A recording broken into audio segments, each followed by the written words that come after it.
लिपीच्या मर्यादांमुळे अनेकदा गफलती होतात, कधी लिखाणात तर कधी उच्चारात.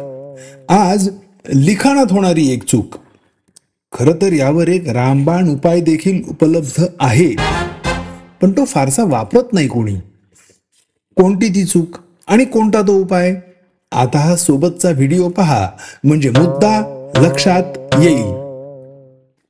एचा उच्चार ए होतो, आईचा उच्चार आई, आणि आई असं कोणतं अक्षरच नाही. मुद्दा लक्षात आला का? काही मंडळी ए या उच्चारासाठी आई हे अक्षर वापरतात आणि मग आई या उच्चारासाठी आई हे नवच अक्षर शोधून काढतात. का होतो हा घोटाळा?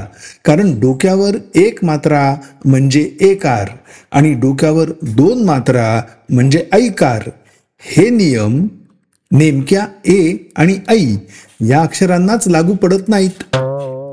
अच्या बाराखडीत सावरकरांनी सुचवलेले अगदी सोपे बदल अंमलात आणले तर हे गोंधळ होणारच नाहीत. पण सावरकरांनी सुचवलेले हे बदल काही फारसे वापरले गेले नाहीत. असो, हा एक मुद्दा तुम्ही ऐकणं महत्वाचं होतं, ते काम झालं, बरं वाटलं.